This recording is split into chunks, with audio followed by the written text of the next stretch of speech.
대단히 감사합니다. 우리 렘넌트들 찬양한 대로 그렇게 꼭 살기를 주님의 이름으로 축원합니다. 어저께 핵심 참석하는 가운데 산업선교 메시지를 들으면서 다시 한번 내 마음속에 다짐이 되고, 또 반드시 우리 교회에서는 이 언약을 잡고 또 우리 모든 렘넌트들이 그 응답을 받게 해야 되겠다라고 하는 더욱 내 마음의 간절함과 결단이 서게 됐습니다. 왜 하나님께서 그 시골 길르앗 사람을 쓰셨을까요? 그 질문하는데 내가 번쩍했다니까요. 왜 하나님께서 아벨 모홀라 그 시골 사람을 쓰셨을까? 그 예루살렘에도 최고한의 인재들이 다 모여있고 똑똑하고 잘난 사람들이 다 모여있는 그 수도 아니고 왜 하나님이 갈릴리 사람들을 쓰셨을까? 그걸 우리가 이제 생각을 해봐야 되는 거죠. 그게 길르앗에는 누가 있어요? 엘리야가 있으니까. 아벨 물라에는 누가 있냐? 엘리사가 있으니까. 왜 갈릴리 사람들을 쓰였습니까? 예수님의 11 사도가 거기에 출신이잖아요. 가룟유다는 갈릴리 출신이 아닌데 똑똑하고, 얼마나 이 똑똑한 친구냐면은 예수님이 회계를 맡겼잖아요. 재정을 관리하는 자로 맡겼어요. 그 놀랍게도 예수님을 배반한 유일한 제자가 가룟유다입니다. 똑똑하다고 되는 게 아니에요. 세상 서밋이라야 되는 것이 아니에요. 진짜 하나님이 원하시는 것은 영적 서밋이라는 거죠. 하나님이 쓰시는 사람은 영적 서밋이에요. 그래서 그 애굽 땅에 얼마나 많은 사람들이 있습니까? 얼마나 똑똑한 사람 많이 있냔 말이에요. 그런데 왜 하나님이 지금 죄수가 되어 있는 요셉을 쓰셨냔 말이에요. 신기하잖아요. 이것도 이방인인데. 애굽 사람 아니에요. 그런데 왜 하나님이 그를 쓰셨을까요? 그 애굽 땅에, 아니 그 시대에 진짜 영적 서밋은 요셉밖에 없는 거예요. 형님들이 10명이나 있어요. 서울로 하면은 왜 형님들을 쓰셔야 될 거 아니에요. 그런데 왜 하나님이 그 형님들을 쓰지 않고 제일 막내 바로 위에인 요셉을, 11번째 아들인 요셉을 쓰셨냐? 왜 하나님이 목동을 쓰셨을까요? 그 다윗의 가정에 형님들을 위로 7명이나 했잖아요. 그런데 제일 막내인 이 다윗이 그것도 목동으로 있을 때 하나님 부르셨을까요? 다 보면은 뭐지? 영적 선이신 거예요. 오늘 우리 렘넌트를 키우고 있는 부모님들은 내 자녀를 어떤 방향을 가지고 키워야 될 거냐, 그거를 이제 딱 붙잡아야 돼요. 우리 렘넌트를 지금 가르치고 있는 사역자, 우리 교사들, 우리 교육자들은 우리 렘넌트를 어떤 사람으로 키워야 되겠냐? 영적 서밋으로 키워야 돼요. 영적 서밋이래야 하나님이 쓰시는 거예요. 그 영적 서밋이 왜 하나님 쓰냐면은 영적 서밋이 세상 살렸거든요. 시대 살렸거든요. 여러분들이 이제는 조금 영안이 열렸을 것이고 워낙 메시지를 많이 들어가지고 이제 한번 생각을 해보세요. 지금 세상 살았던 역사 속에 세상의 서밋들은 어떤 인물이었냔 말이에요. 전쟁을 통해 가지고 많은 사람들을 죽이는 살인자예요. 자기 야망을 채우기 위해서 많은 나라들을 침략해가지고 죽이고 항복시켜서 자기에 굴복시키고,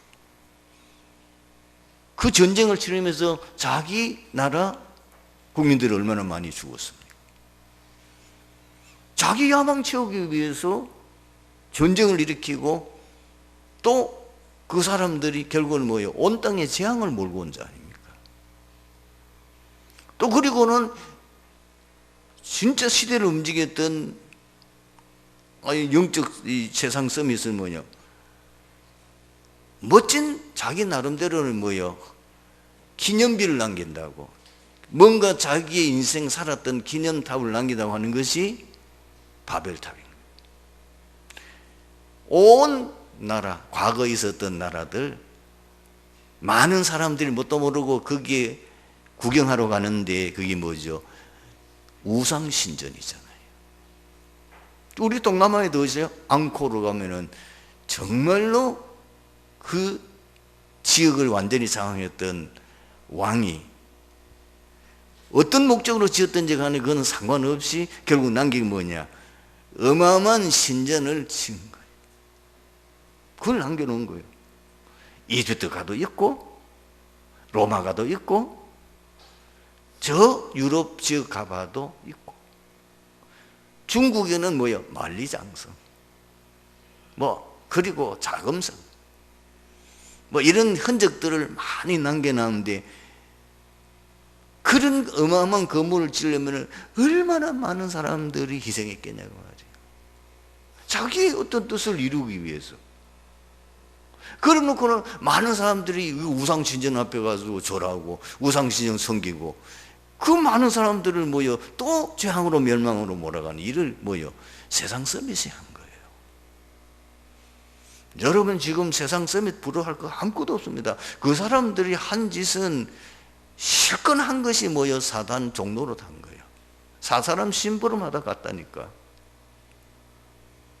그 사람들이 무슨 죽어가는 많은 사람들을 복음으로 살렸습니까? 아니잖아요. 오히려 많은 사람을 죽인 거예요. 전쟁을 일으키고 재앙을 몰고 오고, 많은 사람들을 우상숭배하게 만들고 이상한 것 섬기게 해서 사람들을 멸망으로 하는 사단의 심부름을 실컷 하다 간 거예요. 그것도 모르고 지금 세상 학자들이나 세상 지금 학교에서는 뭐예요? 그걸 영웅으로 가르치는 거예요. 참으로 어리석기 짝이 없죠.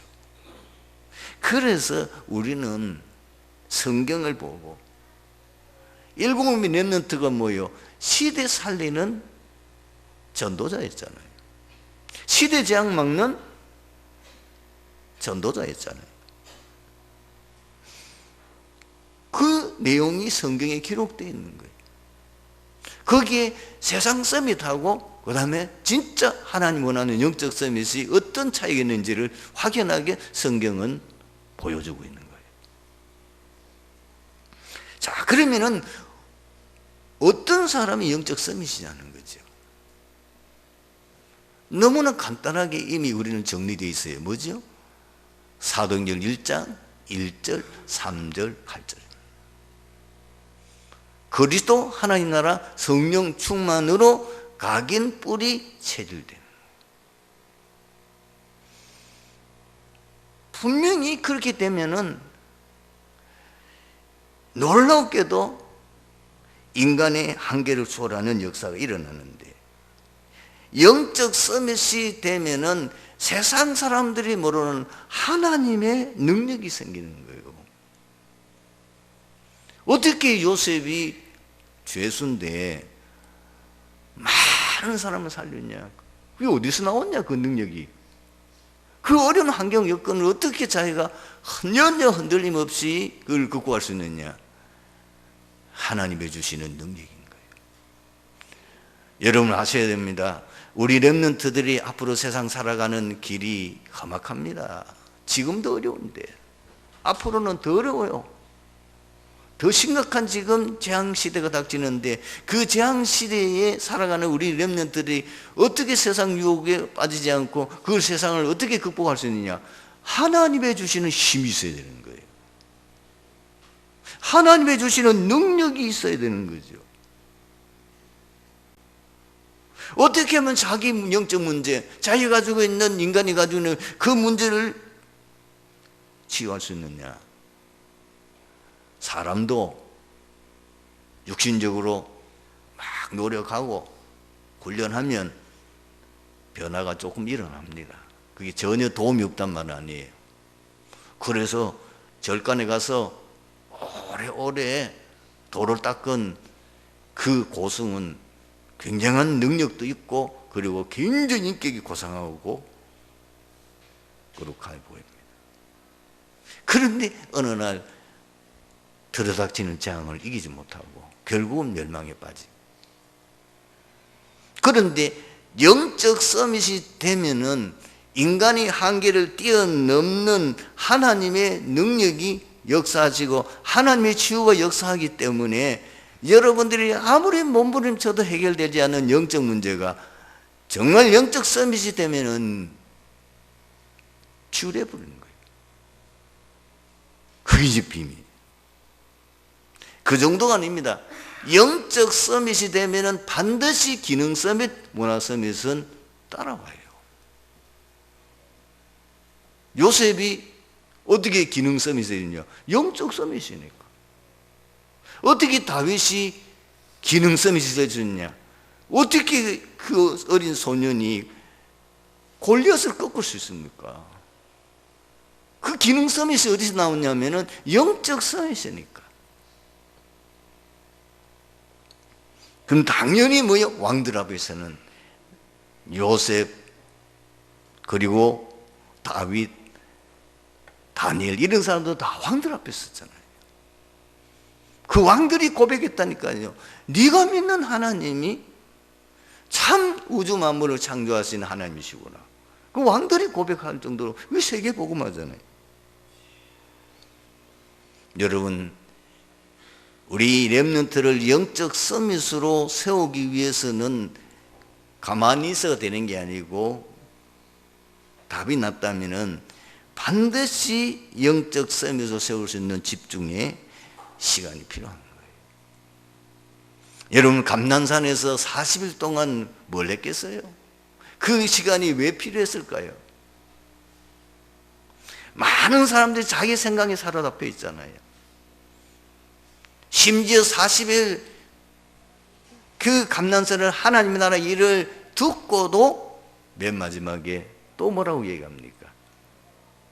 사도행전 1장 6절 7절에 뭐라고 그러죠? 질문했다니까요.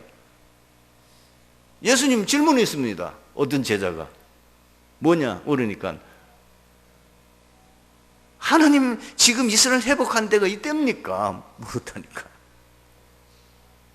물론 너무나 답답지요. 지금 이스라엘 백성들이 속국이 되어 있으니까 얼마나 답답겠어요. 그런데 그 생각이 뭐냐면은 정치적인 메시아관을 가지고 있었다는 거예요. 그 사고방식, 그 제자의 머릿속에 뭐가 각인되어 있냐면은 앞으로 메시아가 오시면은 이 유대 땅에 왕국을 세워가지고 전 세계를 다스린다. 이렇게 생각하고 있는데, 예수님이 지금 부활하시고 나니 승천하시기 전에는 자기 기대하는 메시아가 아니란 말이에요. 그래서 질문한 거라니까요. 자기는 어떤 메시아를 생각하냐면은, 이 예수님이 이스라엘 왕국을, 그 메시아 왕국을 건설해가지고 전 세계를 지배하는 왕이 될 거다. 이렇게 기도했는데, 그게 아니란 말이에요. 그래서 예수님이 뭐라고 했어요? 그것은 자기 아버지 권한에 두신 너희 알 바 아니요. 그러면서 오직 성령이 너희가 권능을 받고 예루살렘 온 유대와 사마리아와 땅끝까지 내 증인이 되리라. 여러분, 우리 렘넌트 속에 이미 많은 다른 것이 각인되어 있어요. 우리 렘넌트 속에는 이미 많은 상처들이 이미 뿌리는 있어요. 인생 살면서 이미 아이들이 나이는 몇 살 안 먹었지만요, 너무 세상에 이상한 타락된 문화들이 이미 그 속에 뿌리 내리고 체질되어 있는 거예요. 요즘 너 스마트폰 가지고 있으니까 그거 가지고 애들이 어떻게 보면 우리 선조들은 꿈도 못 꾸는 여러 가지 이상한 문화들이 이미 아이들 속에 각인뿌리 체질되어 있는 거예요. 이거를 복음으로 뒤집으려고 하면은 상당한 기간 동안 집중의 시간이 필요한 거라 하셔야 돼요. 계속 하세요.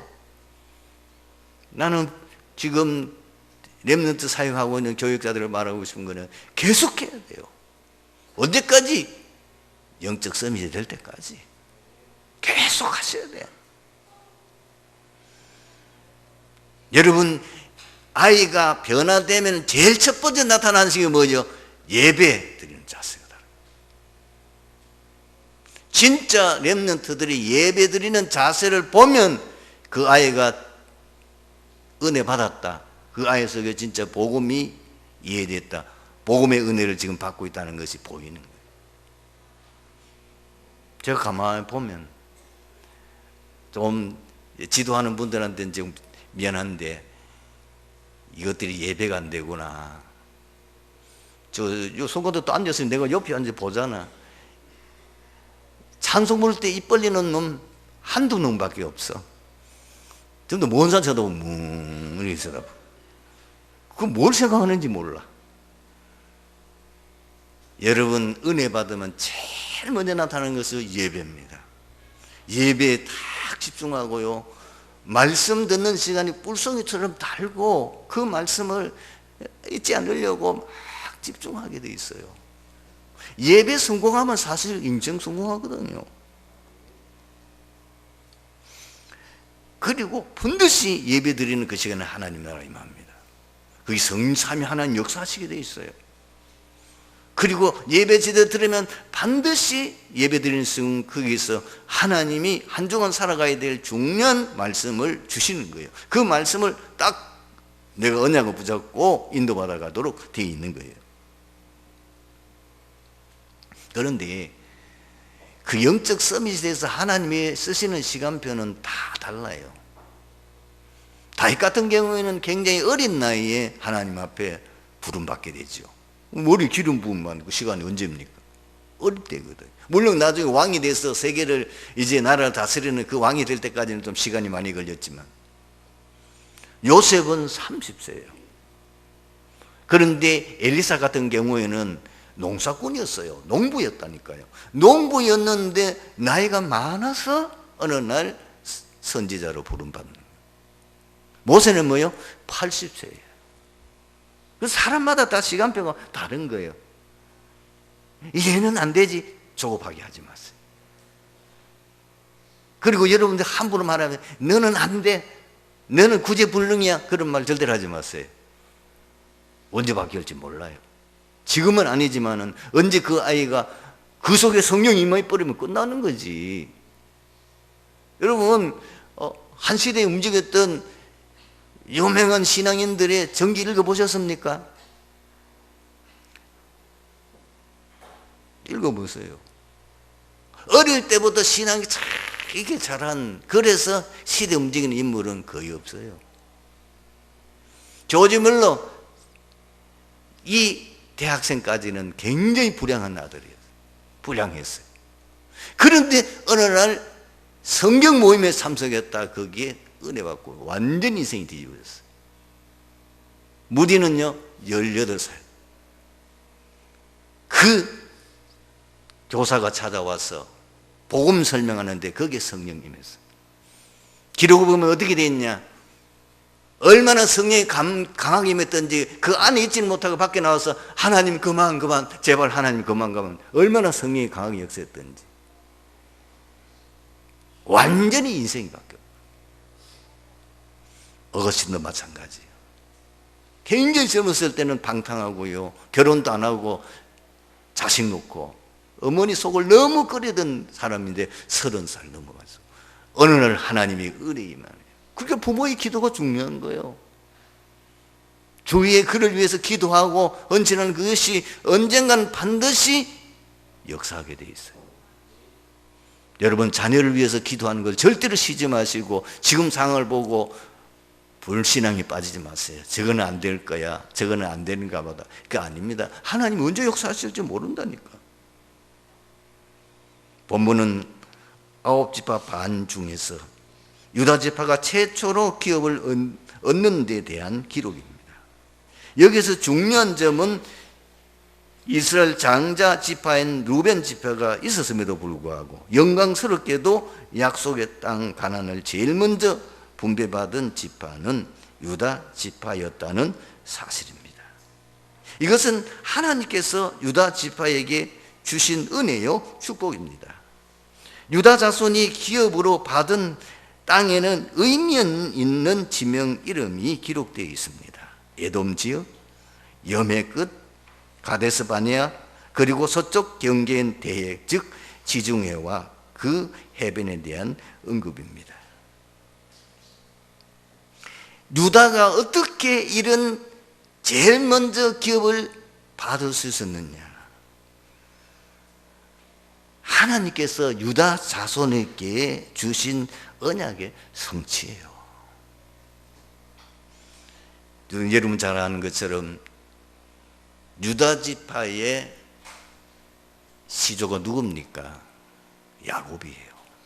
아버지가 야곱이에요. 창세기 49장 보면은 그 야곱이 자기 12 아들을 마지막 축복 기도한 것이 기록되어 있습니다. 그런데 그 중에서 가장 그 야곱이 축복한 지파가 2지파가 있어요. 한 지파는 유다 지파예요. 그리고 요셉 지파. 그런데 더 큰 거는 뭐냐면 사실 요셉 지파보다도 유다 지파가 더 큰 축복을 받은 거예요. 앞으로 너희 유다 지파 보고 유다 보고 너희 후손 가운데 이스라엘 나라 다스릴 왕이 일어날 것이다. 다윗이잖아요. 그리고 앞으로 이 너 지파 후손 가운데서 메시아가 올 것이다. 그래서 예수님은 누구요? 어느 지파 사람이에요? 유다 지파 사람. 그리고 세 번째는 뭐냐? 하나님이 유다 지파에게는 육신적인 축복을 주셔서 풍성한 육신적인 축복을 누리도록 거기에 기록되어 있다니까요. 오는 집에 가서 찾아봐야 돼요. 유다 지파에 준 그 하나님이 주신 축복이 어떤 내용인지를 볼 필요가 있어요. 오늘 여기서 우리 신자들이 꼭 붙잡아야 될 게 뭐냐면은 이미 하나님께서는 유다 지파보다도 더 큰 은혜를 우리에게 주시겠다고 신자에게 이 언약하셨다는 겁니다. 그게 뭐예요? 완전 구원이에요. 우리는 이미 예수 믿는 순간에 과거 문제 끝, 현재 문제 끝, 미래 문제 끝난 거예요. 분명히 어디예요?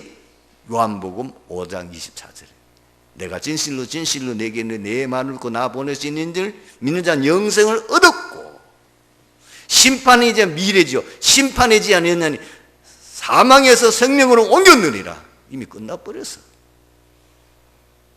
그리고 에베소 2장 1절 7절 보십시오. 거기에 과거 문제, 현재 문제, 미래 문제, 앞으로 전 세계에 증인될 것이라까지 약속되어 있습니다. 하나님은 우리를 구원하여 하나님의 자녀로 삼아주시고 모든 우리의 문제에서 구원해 줄 뿐만 아니라 우리를 통하여 세계 복음할 수 있는 전도자로 증인으로 부르신 줄로 믿습니다. 우리가 받은 권세는 어마어마한 거예요. 그 신분 권세는 잘 다 준 거예요. 그 안에 하나님 함께 내 안에 계시는데 그 하나님이 여러분 인생을 인도하겠다고 그랬잖아요. 성령으로. 그리고 성령으로 역사하시겠다고 그랬잖아요. 그러면서 뭘 얘기하면 모든 흑암이 내 앞에 굴복하게 될 것이다. 그리고 항상 너를 돕는 내가 천군 천사를 보내겠다. 그리고 너희 시민권은 땅에 있는 게 아니라 하늘에 있다. 그리고 너를 통해서 세계복음하겠다. 이미 다 그 신분 권수 속에 다 넣어 있다니까요. 정확하게 알고 믿음으로 누릴 때의 역사 일어나는 거예요. 당자는 이걸 몰라가지고 아버지 재산 다 팔아가지고 먼 나라 가서 허랑방탕에다 쓰고 거지 돼가지고 이제 죽게 됐으니까 너무 창피하고 미안해서 아버지께로 돌아오면서 하는 말이 뭐라 그럽니까? 오면서 자기가 얘기했다니까요. 아버지 앞에 너무 미안하니까 나를 이제는 자기 안 되니까 종으로도 써주시라고. 그랬더니 아버지가 그런 척도 안 해요. 그렇죠? 거지가 돌아오는 그 아들이 오기를 기다리고 있다가 저 멀리서 오는데 한눈에 그 아들을 알아봤다니까. 얼마나 아버지가 기록이 있었던지 보고는요. 그러니까 아들이 와서 뭐 울면서 엎드려서 용서를 구하잖아요. 아버지는 이제 아들 자격 없습니다. 그러니까 나를 그저 종으로만 써주십시오. 아버지 들은 척도 안 합니다. 그게 종들 보고 여봐라 이 아이 모욕시키고 제일 좋은 아들 옷 입혀라.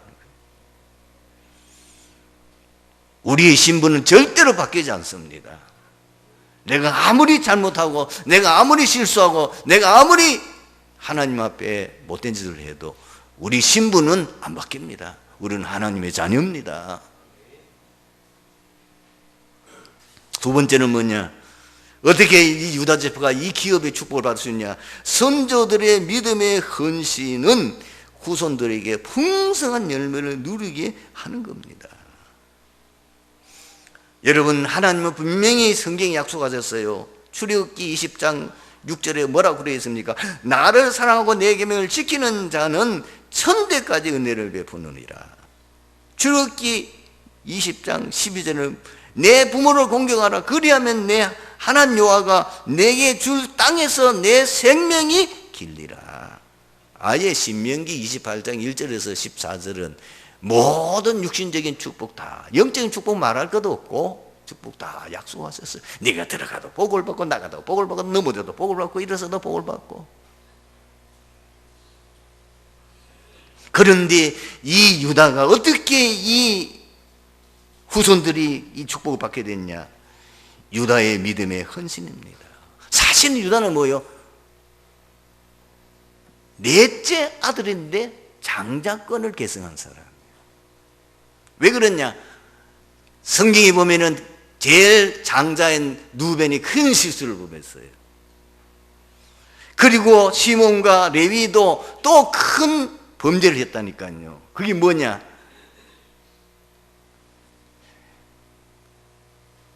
그게 창세기에 기록되어 있어요. 그 자기 여동생 그 세겜 땅에 갔다가 거기서 못된 짓을 당한. 이래가지고는 그 주장이 와가지고는 뭐라 그러냐, 그 디나를 여동생을 자기의 아들로 말하면 그 부인으로 삼게 달라는 거. 그러니까 그걸 허락을 하기를 어떻게 하냐면 할례를 행하면 하겠다. 이래가지고 할례 했는데 3일째 되면 그 할례함으로 인해서 너무 고통스러울 때에 가서 그 성에는 모든 남자를 다 죽여버리는 거예요. 이런 끔찍한 짓을 하게 된 거예요. 그래서 세 사람은 장자 될 자격이 탈락되어 버렸어요. 그래서 누구냐? 유다가 장자 계승하게 돼요. 그런데다가 유다가 굉장히 그 보면 성경에 보면 구덕한 사람이라. 요셉이 어려움을 당해서 요셉을 죽이려고 할 때에 뭐라고 얘기합니까? 동생을 죽이면 되겠냐? 이 동생 여기 죽이지 말고 팔자, 살리려고. 그리고 나중에 그 요셉 앞에 가서도 내가 그 모든 일을 감당하겠다고. 그 내용을 자세히 한번 읽어보세요. 참 유다가 굉장히 참 은혜 받을 사람이라. 여러분 또 누구 있습니까? 유다 지파에는 갈렙이라고 하는 믿음의 영웅이 있잖아요. 지난번에 봤던 참 믿음의 사람 갈렙. 성경에 보면은 다 그래요. 요괴배 때문에 모세가 태어났고, 그 모세를 통해서 이스라엘 백성들이 노예에서 해방되는 역사를 나왔잖아요. 한나의 기도, 한나의 헌신 때문에 사무엘이 태어났고, 그 영적 지도자를 통해서 이스라엘이 블레셋에서부터 구원을 받는 역사를 일어납니다. 사무엘 때문에 나라가 위기에서 구출하게 되어지고, 또 다윗 같은 이 제자를 세워서 나라를 든든하게 세우는 일을 하게 되죠. 여자이기는 하지만 그러나 민족이 완전히 죽게 되었을 때에 에서 한 사람이 죽으면 죽으려는 각오를 가지고 헌신한 결과 자기 민족을 살리는 일이 일어났잖아요. 여러분, 역사적인 증거 있습니다. 현대 선교의 아버지가 사실 영국이거든요. 현대 선교의 중요한 인물들이, 선교사들이 다 영국 사람이에요. 우리 한국에 와서 복음을 전하다가 복음도 사실 제대로 한마디 전해보지도 못하고 대당분간에서 순교한 그 토마스 선교사가 영국 사람이에요. 저 아프리카, 중국, 여러분 인도, 그 유명한 선교사가 다 영국 사람이에요. 그러니 하나님이 영국을 한때는 해가 지지 않는 나라에 어마어마한 축복을 주신 거예요. 왜 미국이 축복받았느냐? 복음 하나 때문에 생을 걸고 대서양을 건너서 세운 나라가, 그 청교도들이 희생하면서 개척에 세운 나라가 미국인 거예요. 그러니까 미국이 지금 세강국이 될 수밖에 없는 거예요. 복음 때문에. 그 선조의 희생과 헌신은 자자손손 그 축복을 누리게 되어 있는 거예요. 그러면 세 번째로 유다 자손에게 주신 하나님 주신 사명이 뭐냐? 하필이면 뭐죠? 에서 가문과 연결되어 있어요. 에서 가문은 여러분 잘 아는 것처럼 자기 선조 야곱과 함께 쌍둥이잖아요. 그런데 복음을 모르는 거예요. 왜 붙여놨을까요? 복음 전하라고. 왜 여러분 하나님께 이 한국에 보냈을까요? 내 민족 살리라고. 우리는 다민족 살려야 될 사명, 우리는 지금 전도 선교해야 될 사명 놓치면 안 돼요. 그리고 가데스 바네아 사건을 뭘 말합니까? 그 불신앙을 통해서 오게 된 그 비참한 결과를 잊지 말라는 겁니다. 그걸 후대에게 전달하라는 겁니다. 한 번의 불신앙이 어떤 결로 왔습니까? 엄청난 불행한 일이 임하게 된 거라는. 그리고 블레셋은 뭡니까? 바로 그 대해, 지중해 바닷가에 살고 있는 아주 못된, 말하자면 민족이에요. 걸핏하면 이스라엘 백성들이 조금만 틈만 있으면 침략해 와가지고, 특히 사무엘 다윗 시대 때 너무 이스라엘 백성들이 고난을 많이 당했는데 사탄과의 영적 싸움을 말하는 거예요. 근신하라 깨어라, 너희 대적 마귀는 우는 사자가 두루다니며 산길을 찾는다. 우리의 실험은 혈과 육에 대한 것이 아니요 정사와 권세와 어둠의 세상의 주관자들과 저 하늘에 있는 악의 영들을 상대합니다. 오늘 우리 렘넌트나 성도님은 기억하셔야 돼요. 주님이 땅에 재림하셔서 사탄과 그 졸개들을 몽땅 잡아서 지옥에 딱 집어넣는 순간까지는요, 사단이 계속 활동해요. 잠도 안 자요. 이거는요, 영물이니까 24시. 이걸 우리가 기회만 있으면, 우리가 약점만 보이면은, 우리가 방심만 하고 있으면 기아지 공개 가서 무너뜨린다고요. 그래서 우리는 이 땅에 사는 성도의 삶은 뭐냐? 영적 싸움이에요. 사탄과의 싸움이라는 걸 놓치면 안 돼요. 여러분 가만 안 놔둡니다. 철로 역정이라는 책을 반드시 한번 읽어볼 필요 있어요. 이번에 철로 역정 애니메이션을 해가지고 영화로 나왔다는데 한번 볼 필요 있어요. 그러면서 기독교가 어떻게 천성까지 들어가는 가운데 틈만 보이면 사단이 공격하는 거예요. 공격. 자꾸 엉뚱한 길로 하고 이 바른 길 가지 못하도록 사명 놓치도록 만든다 그 말이에요. 오늘 말씀의 결론입니다. 우리가 반드시 복음운동 해야 될 절대적인 이유가 뭐지요? 다른 길이 없어요. 인생 문제 해결할까지 다른 길이 없다니까. 다른 이로서는 구원을 얻었으나 천하 사람 가운데 구원 얻을 만한 다른 이름을 주신 적이 없다. 인생 문제는 다른 길이 없어요. 오직 그리스도로만 해결될 수 있어요. 그렇다면 우리는 뭐요? 복음동만이 우리와 후대와 세계 살리는 길이에요. 복음이 인생 문제 해답이니까 그 복음동만이 인생 우리 사는 길이고 우리 후대 사는 길이고 세상 살리는 길이야. 그리고 복음동만이 진짜 하나님 주시는 영육간의 행복과 축복을 누리는 길이에요. 다른 거 전부 다 가짜입니다. 여러분 가짜 보고 속지 마세요. 예수 믿지 않는 이상한 불신자들이 성공한 거 전부 다 가짜예요. 반드시 어느 날은 재앙이 닥쳐요. 그거 가져도 참 행복 없어요. 복음동만이 행복한 길이에요. 진짜 하나님 주신 축복 누리는 길이에요. 승리하게 되길 주님으로 축원합니다. 기도하겠습니다. 하나님 감사합니다. 오늘 말씀 속에서 이 자리에 참석한 드리교회 모든 성도들이 오늘 말씀 속에서 내가 가야 될 인생의 방향과 내가 해야 될 가장 중요한 일이 무엇인지를 알고 한 주간 인도받으며 평생 인도받는 응답의 축복을 누리게 하옵소서. 주 예수 그리스도의 이름으로 기도하옵나이다. 아멘.